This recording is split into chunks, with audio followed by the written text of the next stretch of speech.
Hello everyone, welcome to the British Boxing Blog podcast. Me, Stephen here, and I'm delighted to be joined by April Hunter. April, how are you, mate? You good? Good, Stephen, mate. How are you? I'm sound, aye, good. Thanks for joining us. Nice to finally get it sorted and get it on. Sorry, that was my fault. Eventually got around to it and got a little schedule sorted. That's it, I know. So I guess we're the week after that announcement by the British Boxing Board of Control that there'd be no more fights, allowed in January, British boxing, and we've just been chatting off camera there that's affected you in a way. Do you know what I mean? You were penciled in, or hopefully we're going to get penciled in for the 30th. So it's been a tough week. That was this camp has literally been based around that date. So the 30th January is what we were like aiming for, because if just say something happened and get on that slot, and then it was February 7th, we were told 1,000,000% it was the first. It was early the start of the year, so it's a bit of a nightmare, because obviously now them fights on that slot are going to have to get pushed back, and then I don't even know if the British Boxing Board are going to allow fights in the country, so it's a nightmare, mate. So what do you do now? Is it just a case of just keeping your head and keeping in the gym and just staying ready for whatever, when the phone rings and when they ring, Well, I spoke to my coach, Joseph and Declan, and he said to us, listen, nothing's changed, we're still in camp, we're going to finish this camp, late we stop. We'll get to that February the 7th, because I had it was about a week ago. I was a bit run down, so I had like a little couple of days off. So like maybe it's worked out perfectly for the start of Feb. So that's basically the crack. And then I speak to Tony quite regularly, to be honest. So that's good. And he just said, listen, your time will come. I'm pestering Eddie, and I'll be on you as soon as I've got some news. But obviously nobody can give you any news if nobody knows where the shovels are and all the finer details. So I was waiting on finding out, mate. And I guess the Tony mentioned there's obviously is Tony Bellew. So that's like, where did that come from? Just out of nowhere, it seemed for me that you put it on Twitter, and obviously we'll come to that in a bit. And you took yourself down Liverpool and that, but I guess you're being managed now by a British boxing legend, which is immense, really, isn't it? Mad, like I just feel so lucky, mate. It's just crazy how it's all fell into place. It's just mad. I'm just as shocked as everyone else. It's great.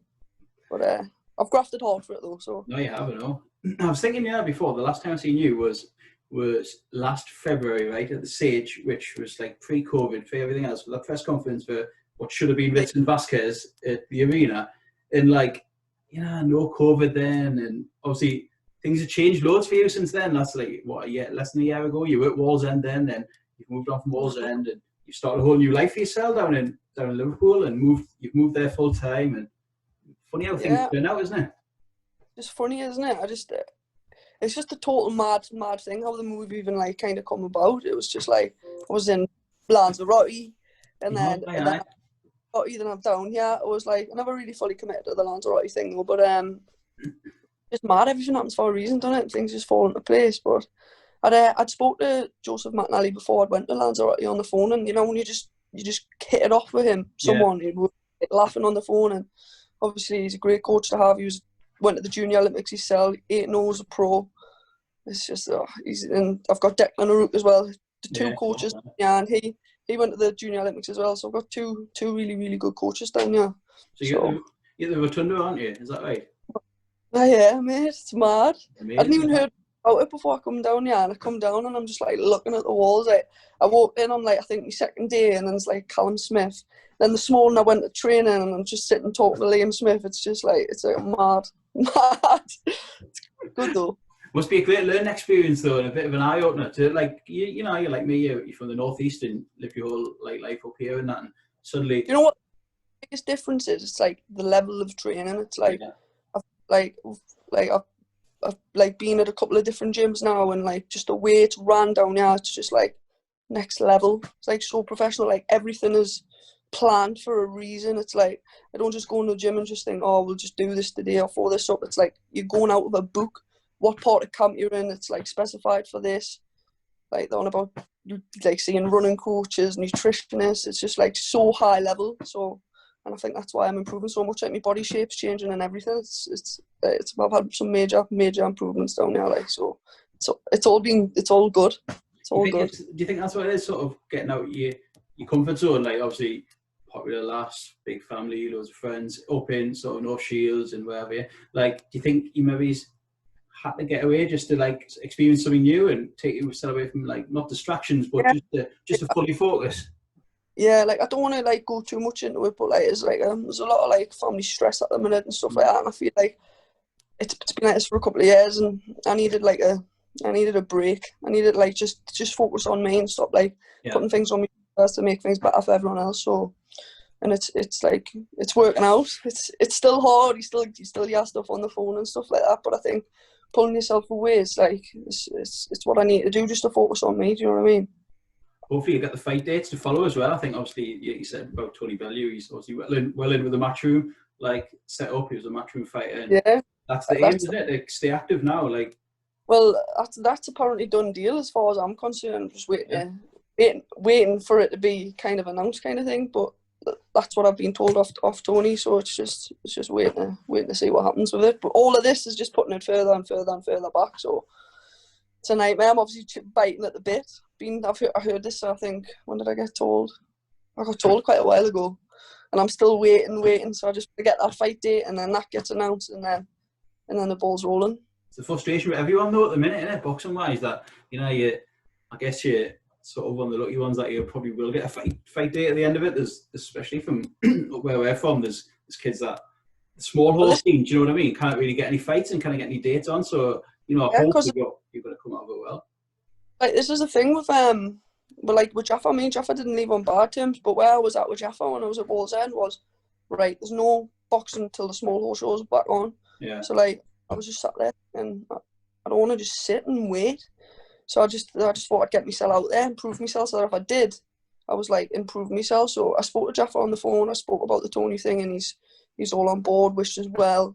We're still a good relationship with me and Jaffa. Do you know what I mean? It wasn't like left on bad terms. It was just I had to get the opportunities I needed, and also Tony Bellew's Joseph McNally's really close friend. So like, and Declan's are like a gym family. So I just he wanted everything under one roof kind of thing to manage everything. It just made more sense. If I'm down, pointless being on with Jaffa when I could be with Tony. Do you know what I mean? I totally get what you're saying. It's obviously. Sounds like it's all came together nicely. Like you said, you and Joe Laws and Tommy Hodgson, you went over to Lanzarote for a bit, didn't you? The three amigos on your little trip. Oh yeah, I miss them though. I definitely miss them. I was going to say that. Do you miss the two of them? Oh, mate, so much. Like, honest to God, we speak every day still nearly. Yeah. But oh yeah, training was just like I have a laugh down here because I'm lucky. I've got on well with Tom Horton and Craig Glover and stuff, and still have a laugh in the gym. But it was just like, it's just honest. I couldn't even tell you some of the stories. Are hilarious.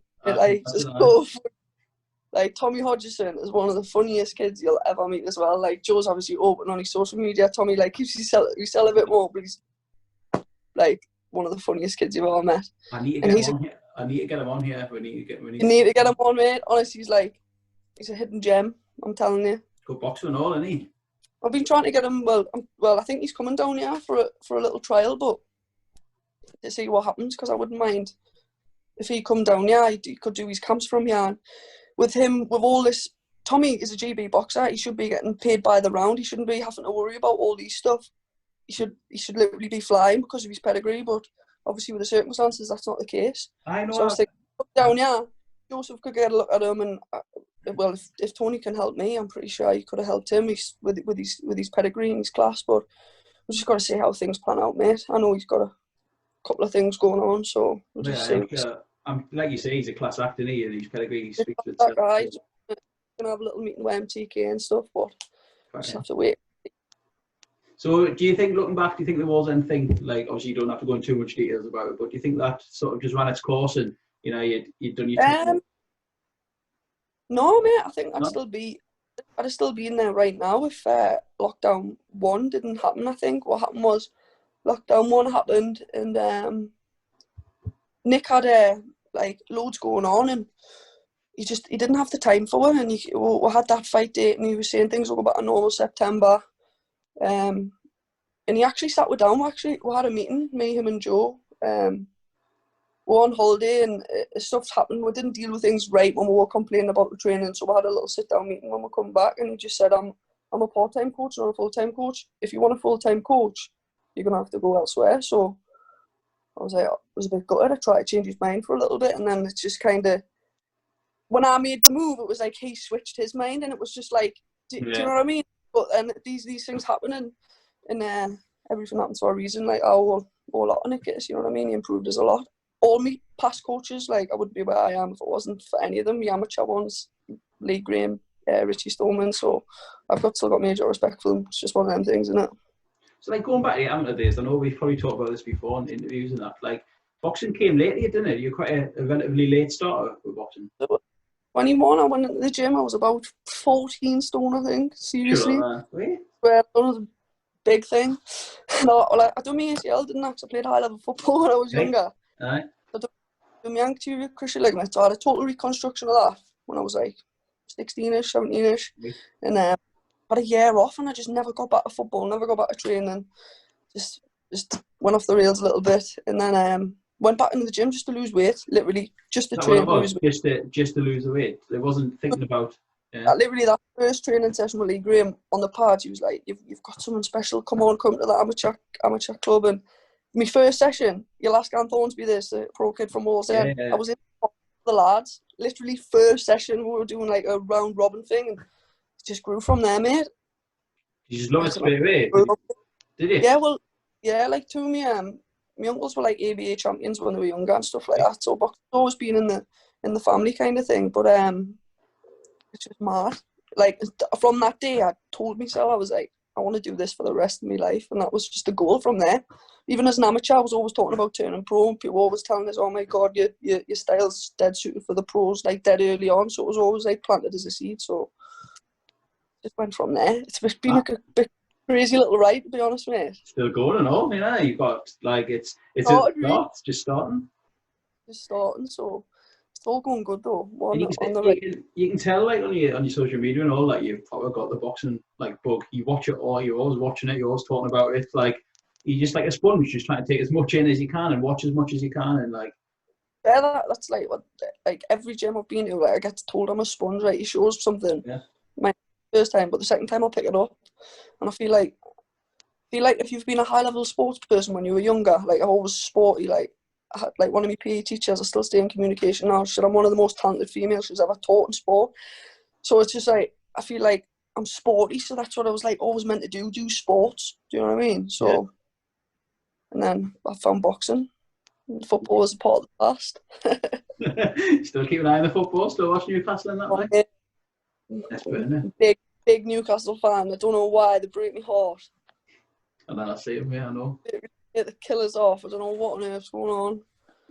Going back to boxing anyway, like, obviously women's boxing now is like, it's flying, and you're always like banging the drum for that on Twitter and stuff, and you know, you're chopping at the bit to be a part of it, and especially with Matchroom as well, like, you know, them huge sort of, they're pushing it more than anyone.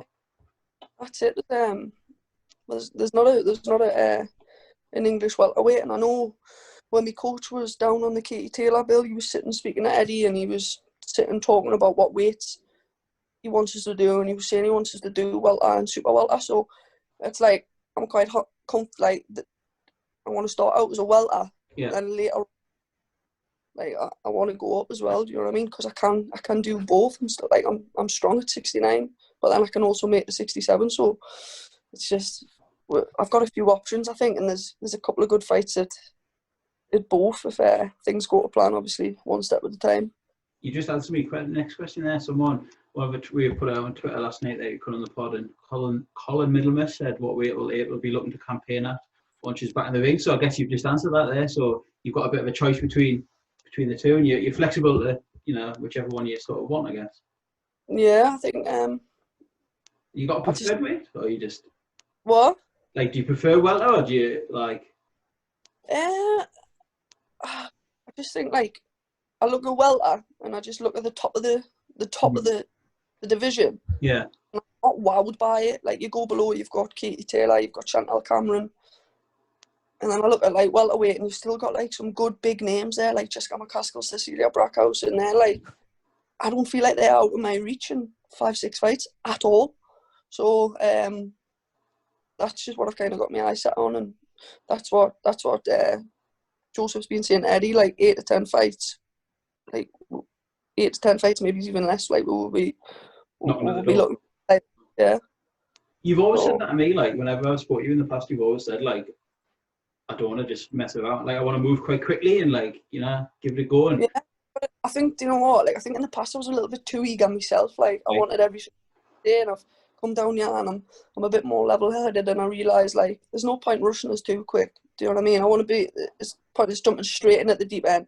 I want to be guided and learn each fight, but it's like I don't want to be fighting pushovers either anymore. Do you know what I mean? I want like someone coming in with like a winning record that's going to open up, because I feel like I'll shine when someone opens up against me. You know, when they just took up in a ball, it's pointless. it's a shame, isn't it? Like looking at your record, like you fought twice in 2019, the back end, and you were getting some good momentum and stuff, and then obviously pandemic. And at least, well, I'm 4-rounder, so I think I'm jumping straight into a 6 this next one. Yeah. 2 rounds, like it helps us get them out there. Like you obviously didn't get a single fight last year because of what went on and moving gyms and the pandemic, and like, is that frustrating, or does that give you a chance to like work on becoming better in the gym and stuff? So frustrating, mate. It's shit. You feel like I feel like when I fight again, it'd be like having my debut again. Do you know what I mean? It's been that long. Yeah. You know, for a new team and stuff, but I just think like when I'm down here in the gym, I just think learn. Yeah. Go home. Like I'm a proper boxing geek. I watch it, I talk about it. Like I'll write notes about it. Like I get right into it. Like so, I just pray everything falls into place. I think boxing's a bit of timing and luck as well, isn't it? So. That's it. You know, obviously, like you've been down Liverpool for a while now. You must have obviously been there over the Christmas as well, thinking you were working up to that day. I was on my own. Well, no, one of my mates come down to see us, so okay. It's not sacrifice everything for it. You know what I mean? I thought there's a few things going on up home, and I didn't want to come back home and get upset about certain things and like affect everything. I just want to be strong mindset for my fight, and so I'm gonna just see what happens up with Tony, see what he says, and then I might pop home next weekend or the weekend after. But we'll just see. It's almost nice blocking yourself away from all the shit, man. That's it. And just keep your head down, and just you and obviously Jenny and you. You know what I mean? Like, geez, mate, she's been me rock. I don't know what I'd do without her. Like, that's nice. You know Jenny Selden? I know Jenny. From years gone by. Sound lovely. She's lush, so and she's up to move her life down here as well. Do you know what I mean? So I'm lucky I've got that. It's not like it's a trial, do you know what I mean? Or you just saying they go, you're like fully committing 100% like all into this new like. Oh, like fully, like we moved into, we've like got an apartment. She's literally started a job a couple of weeks ago, and I've been down there, and it's good. I think she was like, I think if there was different circumstances in my life, we might have held on to home a bit more. But I think like she could see that it was always going to hold us back, and like she was like encouraging us with the move as well, and we both agreed that it's probably like the best thing that's ever happened, to be honest. So even not boxing aside, just life, it's a good move. I'm pleased for you, honestly. I think it sounds like it's going very well. I just hope you get the chance to get in the ring and give it a, get a fight in. But it's funny because we had Savannah on the podcast, Savannah Marshall, a few months back, and she was singing your praises. Like she was saying that from the first time she seen you to like now. She says the improvement you've made is like incredible. Like, well, it's a story. Like, it was like I was an amateur and sparring got arranged with Savannah. Like, obviously it helped me out. Obviously not help her out. And something happened. I couldn't go the first time, and then something happened again the second time. And I thought, I'm not going. Like, if my coach's gonna come, I'm going. So I like jumped in the car by myself, drove to Hartlepool, and she was there. And to be honest, Savannah's like one of the best people I've met in boxing. You know what I mean? Like she's a really good friend, and from then till now, it is crazy to look back like and just see the improvements. It's mad. But if you do something every single day, you live it, you breathe it, you're gonna get a lot better at it, aren't you? So living the life in that as well. You can start late. You can't start late, and I don't know, it's mad. Like I don't know if there's many other things you can do that with. No, maybe do you do any footballers starting late and then getting in the Premier League? I haven't that there might be someone, but it's like what a role model Savannah must be as well. Like Hartlepool last world champion, man, amazing. Like that performance last time out was incredible. that last performance, mate, that was the best I've ever seen her box. She was just so good, so clinical. Her movements, like, unreal. You can really see the, like, the Fury stuff and that going, yeah, it's like... I could, that fight, but then she still had the spike to, like, get her out of there as well. Like, She's got heavy hands, mate. She actually really is heavy-handed to have, so it's good. And obviously she's, like, one of my main sparring partners as well, so she's done a hand in, so I think it was before, or like, twice a week or penciled in for sparring, and then someone's happened to her hand, but she's on the mend, so we'll be getting back to that. Joseph McNally said to us, he said, I want to make her your main sparring partner. Like, I'm not bothered about anyone else. Like, if you can get in there a world champion that's weights above you and hold your own, then I'm happy with that. So we'll just need... It'd be mint in the future if the two of you could be on the same bill in the Northeast. You know what I mean? What a night that would be like. Well, I made my debut obviously on the Matchroom show, but it was like early doors, and I was in the same changing room. It was in the same changing room, so it was good. So hopefully we can get on another show. I know she's been given a fight date, but I'll let her obviously tell everyone that herself. But I wouldn't mind get on here again. But just obviously thinking back to your debut, what was that night like? What's your recollections of that night and your memories? Like, Newcastle's first ever female boxer, Ritson undercard arena. Like, it's not bad, is it? It's better than the. It was just all like just mad. This mad. It was class though. I loved it, but it was just like, didn't really feel that real, to be honest. I boxed, come back, got ready, and watched Ritson against Davies. That was a cracking fight, that as well. So, and like, I got a chance to be on shows like that because of Ritson. Do you know what I mean? Like the big nights at home. But hopefully he keeps on going, and we can get a St James's Park one, and all of we can get on it. That would be amazing, wouldn't it? That's the dream. That'd be the best. Get Joe Laws back to winning ways. Get him in some big fights and all. Yeah, oh God, yeah, mate, that was heartbreaking. That. Yeah. I was literally had tears in my eyes watching that. It was brutal. It was Mr. and Sad at the same time as well. We were both saying the same. It was just like, he just didn't look himself, but shouldn't even have boxed. But he's got his head back. He seems to, he's bouncing back and he's full of life on social media and that. I'm sure he'll come back this year. You know what? His head didn't really go. Like, he didn't like doubt himself. He knew he was right, and he knew he wasn't right. Yeah. But he like I don't know. He's one of them. He was gutted, but I think obviously what's happened with his nana recently and stuff, I think it's just put things into place. And he's when I've been speaking to him, he's like, he wants the big fights. He wants Mark Ewan. He wants the Charlton rematch. So I just think there's some great fights for 2021. And I think he will be winning ways. I think to be honest with you, I think he was overtrained. I think like if you go, it's like the coach down here was telling us. He said like it's like climbing a mountain. You cannot like stay at the mountain for too long, top of the mountain for too long, or you die. He was out in Lanzarote for 5 weeks doing the same level of training every single day. You're talking like 30 rounds in the morning, sprints on the night. You're doing your body for that for 5 weeks. Your immune system's going to get ill. So he was in hospital for 2-3 weeks before, 2 and a bit weeks. I think just under 3 weeks before he fought. And I believe that's down to being overtrained. But I think he knows that himself now as well. So it's funny that you mentioned that. Like, I've said that before. Like, even seeing the videos like on Instagram and that Lanzarote camp looked brutal. That like brutal. It was like that brutal every single day. But like he peaked him when he was sparring Paddy Donovan and Paddy Donovan's brother. That was literally 3 or 4 weeks before his fight. I think we've been there for 3 weeks. So he's like up there at that point, but then by fight night he's dipped.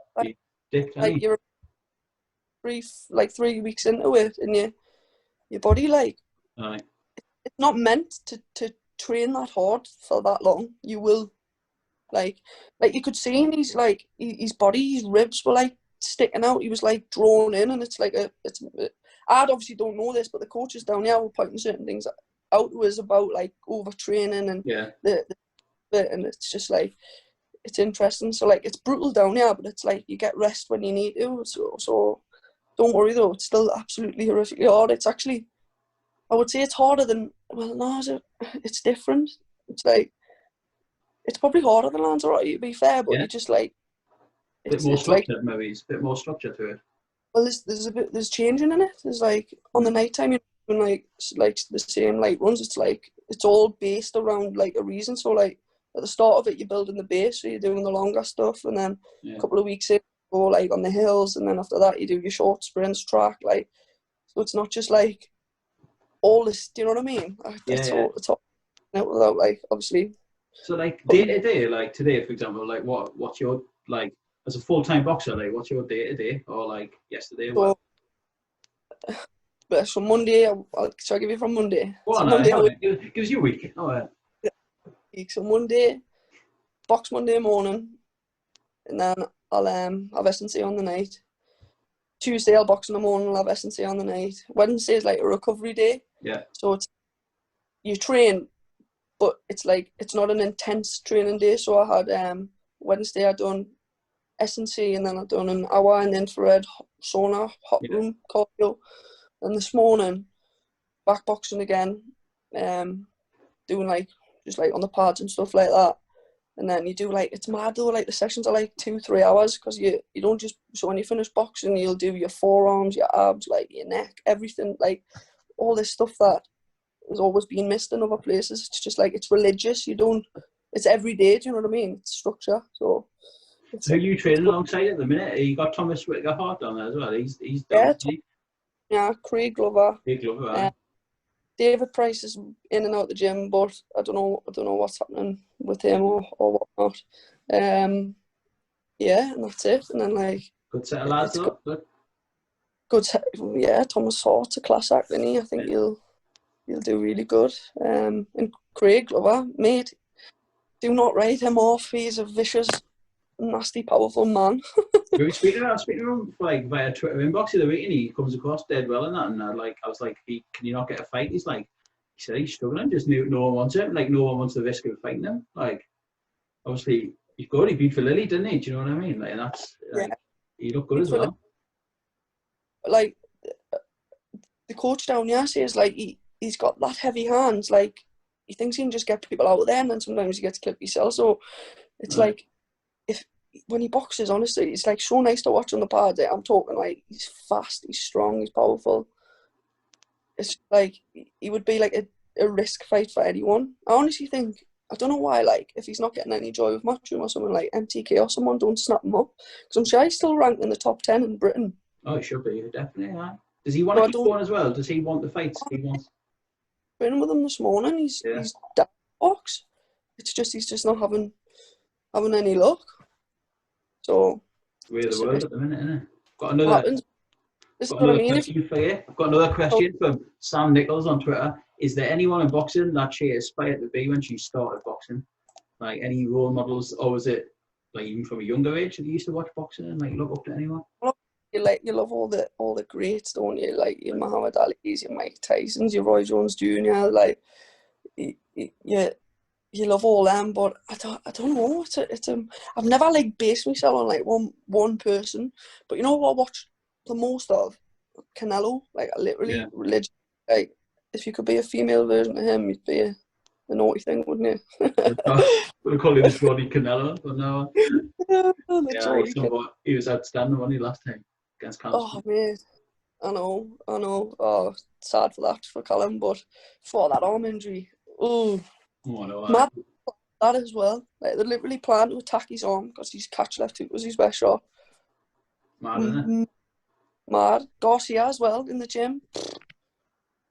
Mate, that's what a team that is. Right, it's outstanding, isn't it? That's where it's at right now, isn't it? What were you thinking? What were you saying? I've got a question that I normally ask, but it's been asked again on Twitter by Colin Middlemas. Where does April wish to be by January 2022? So a year from now. Or do you not look that far ahead? Or do you? Just one fight at a time, really, innit, mate? I've got to just got to get busy this year. But in an ideal world, 2022, I'd want to be 6-0 and like maybe box for the Commonwealth title and won that and be looking at other stuff. But it's just one fight at a time, really, innit? And he's also asked where does she wish to be by January 2024? So I don't know what's wrong with 2023, but 2023 years time. Where are you? Covered 20 hits in 2023, I think, and it's a wipe out. That's why he's asking that. 2020. So what's that? So a year's time. For in an ideal world, 3 years time, I want to be champion of welter, champion of super welter. That's the dream. You got to aim big, man. Why not? Mhm. So that's about it for the questions from people. But we've got another. I think we've got one more. We've got one more on Instagram, right? I don't know if you know the kid. He's called. 2 seconds, man. I'll get it for you. He said, Adam Ola Ore. Adam Ola. I think you follow him on Instagram. He says, "Who's your favourite amateur boxer?" He's got a lot of like followers that we know. You know who I think's a class act? Ben Whittaker. Right. Yeah, I think he's unreal. Obviously, you've got your Luke and Pat McCormick's, like, Aye. they're class acts. But I would say him, definitely. I think his movement's unreal. He's like slick. I follow his coach, Toby Clayton, as well, and I just think, like, obviously he's with Joshua now, and I just don't know, like that rhythm and flow stuff. I like watching it, and he's just so like smooth, and he like that old style Cuban, like 1980s style. I don't know. I think it's meant to watch, but I haven't got that mastered down to a tail all myself, mine. But you'll get there, man. No, it's funny you mentioned the McCormicks and that there, and like obviously you've got like you starting out, and then they'll turn over, and like Tommy Hodgson, Cyrus. There's going to be Northeast boxing in about 2 or 3 years. It'll be flying, I think, or 1 or 2 years. Oh mate, it's literally going to be flying, because if you think about it, like Savannah Lewis, Lewis, obviously for getting all the pros now, but just the amateurs, like even them by themselves, it'll be flying. Do you know what I mean? Like, what did Pat win? Like a world silver medal. Like, surely he's going to be fast tracked. There's going to be some big nights for him. He could probably win a British title in his first fight. No, that's he's that good. I know. Aye. So it's like it's going to go on for years, and I'm lucky for women's boxing. It's like I'm 25, and then you look at like he's up to like 38 and stuff. Like, I've got so much time, so I think I'll be around boxing to see like all of them come through.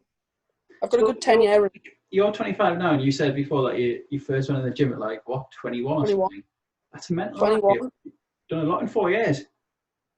Done a load, mate. It's crazy, and I only boxed for 3 of them years, really. So like, it's 3 years. I've come on so much. But I suppose that just shows what you can do. Like, if you put your mind to something, you work hard, you can do anything you want, and that's like a big thing that, like, obviously as time goes on, like, I'll want to like portray to like young girls and boys, like, doesn't matter what you've done in the past, like, you can do anything you want to do. Do you know what I mean? People make mistakes, people put weight on, people come back. Do you know what I mean? Anything you can imagine, you can come back from it. It's like, so it's going good. Life's good. How important are, like, at this point, are like sponsors to help you, like, full time? I wouldn't be living if it wasn't for some of my sponsors. Like, it literally helps with me rent, everything. Big up to all my sponsors. So and Jen, mate, like I say, Jen's holding me down. Keep you on the straight and narrow, like. Yeah, no, but just like bills to live and stuff like that. Do you know what I mean? If I was here by myself, I couldn't be here by myself. Paying for everything. You know what I mean? It would be outrageous. So it's just one of them things. Life's just I'm just coasting it, riding the wave, mate. I think it'll all work out good. No, honestly, I wish you all the best. It's a pleasure to speak to you again, and we'll keep in touch, because hopefully you get something sorted for early Feb and get a fight on, get on Sky and get on the telly, and kick start again and go again. Fingers crossed. Well, you take care anyways, mate, and cheers, the fridge. Tommy, cheers, mate. Thank you very much. Later. Bye.